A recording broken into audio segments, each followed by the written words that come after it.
Welcome to Drive and Beyond. आज मैं बात करने लगा हूँ सुजुकी ऑल्टो एजीएस के बारे में। और अगर ये कहा जाए कि ये गाड़ी पाकिस्तानी अर्बन ट्रैफिक का किंग बन चुकी है तो इसमें कुछ गलत नहीं होगा।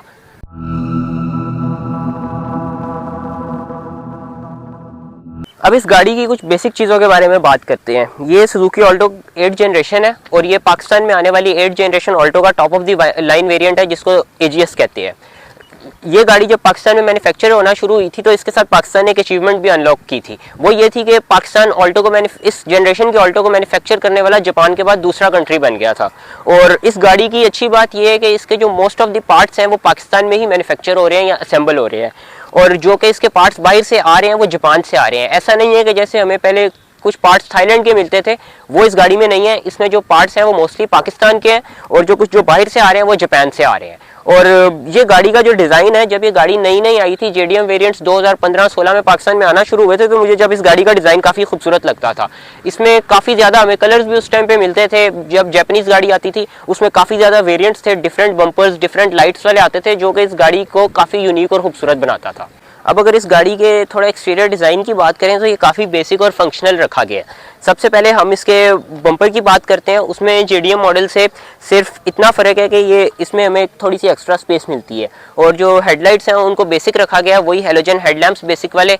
और फिर अगर हम आगे आएँ तो इसमें 13 इंचज़ के हमें व्हील्स मिलते हैं जो जिन पे हमें प्लेन व्हील कैप्स मिल रहे हैं। फिर अगर हम इसकी साइड्स की बात करें तो साइड्स को भी काफ़ी बेसिक रखा गया है। इसमें कोई एज सच एरोडायनामिक्स या फिर कोई कट्स नहीं है, बहुत सिंपल सा डिज़ाइन रखा गया साइड्स पे भी। अब अगर इस गाड़ी के बैक की बात करें तो हमें ये हाई माउंट इसकी ब्रेक लैंप मिलता है। फिर नीचे हमें इसके टेल लैंप्स मिलते हैं। इसके जो टेल लैंप्स की प्लेसमेंट है, कंसीडरिंग पाकिस्तानी ट्रैफिक थोड़ी सी ख़राब है, वो इसलिए कि ये नीचे हैं काफ़ी, इनको ज़रा सी कोई चीज़ हिट करती है तो ये ब्रेक कर जाते हैं। पाक सुजुकी की गाड़ी है, इसकी जो थोड़ी सी क्वालिटी है उस पर भी थोड़ा सा कॉम्प्रोमाइज़ होता है, तो ये काफ़ी इजीली ब्रेकेबल है। लेकिन ये बात जो है वो हमें माननी पड़ेगी कि पाकिस्तान के लिए ना कोई गाड़ी पहले बनी है ना डिज़ाइन हुई है, तो इसमें भी उस तरह कोई चेंज नहीं आ सकता। ये टेल लैंप्स इधर ही अच्छे लगते हैं और ये इधर ही रहेंगे। इसमें जो चीज़ इसको बेहतर कर सकती है वो यही है कि अगर पाक सुजुकी इसकी थोड़ी सी क्वालिटी बेहतर कर दे तो ये इतनी आसानी से किसी छोटी से छोटी चीज़ के हिट होने पर टूटे ना। अब इस गाड़ी के इंजन की थोड़ी सी बात करें तो ये सुजुकी का R06A है। ये कोई पुरानी टेक्नोलॉजी नहीं है, ये वही लेटेस्ट इंजन में से एक है जो कि आज भी सुजुकी के टर्बोस के लिए इस्तेमाल हो रहा है। जो इसमें एक चीज़ एडिशनल है वो ये है कि ये जो टेक्नोलॉजी है ये AGS है। जापान में जो गाड़ी बन रही है उसमें हमें प्रॉपर CVT ट्रांसमिशन मिलती है, इसमें हमें ये AGS मिलता है। ये AGS का बेसिकली फंक्शन सिर्फ इतना है कि ये उसी मैनुअल ट्रांसमिशन को उन्होंने एक ऑटोमेटिक क्लच लगा दिया है। इसको मैं मज़ीद डिटेल में एक्सप्लेन करूंगा और इसको यूज़ कैसे करना है ये मैं एक अलग से वीडियो बनाऊंगा, क्योंकि ये जो वीडियो है ये सुजुकी ऑल्टो के बारे में है, ना कि इसकी AGS टेक्नोलॉजी के। लेकिन ये AGS टेक्नोलॉजी जब भी कामयाब है जब हम इसको केयर से चलाएं। एक और चीज़ जो मैं आपको बताऊंगा कि वो ये है कि इस गाड़ी का जो पावर है उसको थोड़ा सा कट कर दिया है। इस गाड़ी के जो हॉर्स पावर है और जो इसका टॉर्क है वो जापानीज़ मॉडल से थोड़ा सा कम है। इसकी जो हॉर्स पावर है वो 49 है, जबकि जापानीज़ मॉडल की जो हॉर्स पावर है वो हमें अराउंड 57 मिलती है। वो इसलिए करता है कंपनी इसको पावर को कट इसलिए करती है ताकि जो इनके इंजन हैं वो ज़्यादा देर चल सकें। इसीलिए जो सुजुकी टोयोटा होंडा के इंजन हैं वो थोड़े रिलायबल इसलिए माने जाते हैं क्योंकि उनकी जो पावर है वो कट होती है और वो जो इंजन है इतना ज़ोर नहीं लगाता जिससे उसकी लाइफ बढ़ जाती है। अब हम इसके इंटीरियर की बात करें तो काफ़ी बेसिक इंटीरियर है। इसमें जो हमें चीज़ डिफरेंट मिलती है फ्रॉम VXR मॉडल वो ये है कि इसका जो कलर है वो हमें डुअल टोन में मिलता है। इसमें ऑफ वाइट और ब्लैक कलर मिलता है। बाकी इंटीरियर काफ़ी सिंपल है जिसमें हमें मैनुअल AC और इसका जो AGS गियर है वो मिलता है। साथ बेसिक इंफोटेनमेंट सिस्टम है और वही AC वेंट्स जिस तरह हमें जापानीज़ गाड़ी में मिलते हैं, और फ्रंट पे हमें इसमें 2 स्पीकर्स मिलते हैं और उसी तरह इस गाड़ी का ग्लव बॉक्स है। इसमें क्योंकि कुछ फीचर्स जो होते हैं पाकिस्तान में वो मिसिंग होते हैं तो इसलिए जो है उनकी जगह इधर खाली छोड़ी जाती है। जैसे जापानीज़ में इधर push start, eco idle, traction control, parking sensor और डिफरेंट चीज़ें आती हैं, इसमें वो नहीं है, तो इसलिए ये जगह हमें इस तरह मिलती है। अब अगर इस गाड़ी के लेग रूम की बात करें, हेड रूम की बात करें, तो इस गाड़ी में जो सबसे अच्छी चीज़ है वो इसकी स्पेस ही है। ये गाड़ी काफ़ी खुली है, हेड रूम बहुत अच्छा है, फिर लेग रूम बहुत अच्छा है और ओवरऑल भी जो है गाड़ी वो काफ़ी कंफर्टेबल लगती है। जो एक चीज़ इसमें मिसिंग है वो ये है कि इसकी जो सीट्स हैं वो मज़ीद कंफर्टेबल हो सकती थी और उनमें जो है वो हेडरेस्ट अलग से अटैच किया जा सकता था।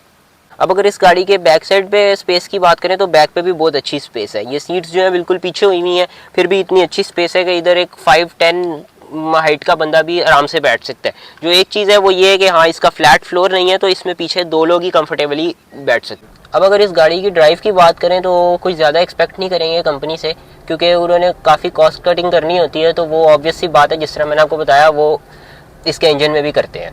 तो ड्राइव के लिहाज से गाड़ी ठीक है, 660 सीसी इंजन है, तो पावर इसकी जो है उस लिहाज से बिल्कुल ठीक लगती है। एसी भी इसका अच्छा काम करता है, और इसकी जो सस्पेंशन है अगर उसको देखा जाए तो वो पाकिस्तानी रोड्स के लिहाज से बिल्कुल ठीक बनी हुई है कंपेयर टू जेडीएम मॉडल्स। और दूसरा जो मैं इधर एक मेन चीज़ की बात करना चाहूँगा वो इसका एजीएस गियर है, क्योंकि मैंने आपको बताया कि ये बेसिकली मैनुअल को ही उन्होंने ऑटोमेटिक क्लच लगा दिया है, जिससे हमें ये एजीएस टेक्नोलॉजी मिलती है। तो इसमें यही है कि जब ये गियर शिफ्ट करती है तो काफ़ी अच्छा जर्क मिलता है। तो इसीलिए मैं खुद भी यही प्रेफर करता हूँ कि मैं इस गाड़ी को डी से एम पे चलाऊँ। एम का मतलब है कि मैनुअल, जिसमें इसके गियर जो है मुझे खुद मैनुअली शिफ्ट करने पड़ते हैं। इससे गाड़ी की फ्यूल एवरेज काफ़ी अच्छी रहती है और गाड़ी मेरे कंट्रोल में रहती है, बजाय इसके कि ये बिला वजह के जर्क मारे जब ये गियर चेंज कर रही हो। अगर कंपनी इसमें आरपीएम मीटर दे देती तो फिर बहुत बेहतर होता इस गाड़ी के गियर का ध्यान रखने के लिए, ताकि हमें पता लगता कि जब ये गाड़ी थोड़ा ज़्यादा आरपीएम कर रही है हम इसकी रेस छोड़ दें और ये जो है फौरन गियर बदले। अब अगर मैं पाक सुजुकी से थोड़ी सी रिक्वेस्ट करना चाहूँ तो वो ये होगी कि इस गाड़ी की जो क्वालिटी है उसको थोड़ा सा बेहतर बनाया जा सकता है।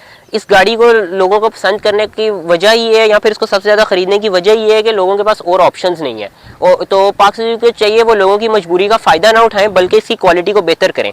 इस माना कि इस गाड़ी के पार्ट्स काफ़ी सस्ते हैं, वो लोगों को ईजीली अवेलेबल है, सब ये गाड़ी के पार्ट्स रिप्लेस कर सकते हैं। लेकिन जब आपकी गाड़ी हिट होती है तो आपका सिर्फ फाइनेंशियल लॉस नहीं होता, आपको खुद भी इंजरीज आ सकती हैं अगर आपकी गाड़ी ज़्यादा हिट हो। तो इसका सिर्फ एक ही सॉल्यूशन है कि इस गाड़ी की जो क्वालिटी है वो बेहतर बनाई जाए, इसमें जो सेफ्टी फीचर्स हैं उनको ज़्यादा किया जाए। अब इस गाड़ी में हमें सिर्फ एसआरएस एयरबैग्स और एबीएस ब्रेक्स मिलती हैं। इस गाड़ी में कुछ छोटे छोटे फीचर्स मजीद ऐड करके इसको बहुत बेहतर गाड़ी बनाया जा सकता है। जो लोग इस गाड़ी पे 3.3 मिलियन की अमाउंट खर्च रहे हैं उनके पास जो है कोई और ऑप्शन नहीं है, वो इसीलिए इस गाड़ी की तरफ जाते हैं। इसमें जो है क्योंकि पाकिस्तान में हर चीज़ की प्राइस बढ़ी है, तो हम कंपनी को इसके बारे में कंप्लेन नहीं कर सकते कि आपने इस गाड़ी को बहुत महंगा कर दिया। अगर हम डॉलर के साथ कन्वर्जन करें तो इसकी प्राइस जो है उसमें कोई हाइक नहीं आया। लेकिन इसमें यही है कि कंपनी अगर इन चीज़ों को बेहतर करे, इस गाड़ी की क्वालिटी को बेहतर करे, तो ये लोगों के लिए एक बहुत अच्छा ऑप्शन बन सकती है। और पाकिस्तान में जो प्लेटफॉर्म्स हैं बड़े बड़े जो ऑटोमोटिव से रिलेटेड है, उनको भी चाहिए इस चीज़ के बारे में जो है वो आवाज़ उठाएं, ताकि लोगों को, कंज्यूमर को एक बेहतर चीज़ मिल सके। और गवर्नमेंट को भी चाहिए इस सेगमेंट की जो गाड़ियाँ हैं उनको थोड़ा सा सब्सिडाइज करें टैक्सेस से, लेवीज से, ताकि जो लोग हैं वो इस गाड़ी को आराम से अफोर्ड कर सकें। अब अगर मैं सुजुकी ऑल्टो एजीएस के बारे में अपना फाइनल वर्डिक्ट दूं तो इस गाड़ी का जो साइज़ है वो काफ़ी इसको अच्छा बना देता है पाकिस्तानी ट्रैफिक के लिए। ये गाड़ी छोटी है, पार्किंग में, टाइट स्ट्रीट्स में, टाइट रोड्स में इस गाड़ी को चलाना काफ़ी आसान बन जाता है। तो इसलिए जो इसका साइज़ है उसमें इस गाड़ी को पूरे नंबर मिलते हैं। इस गाड़ी की अगर हम करंट प्राइस की बात करें तो अभी पाकिस्तान में जो इसकी फेसलिफ्ट है उसकी प्राइस रिसेंटली इंक्रीज़ हुई है, तो वो हमें अराउंड 33,26,000 मिलती है।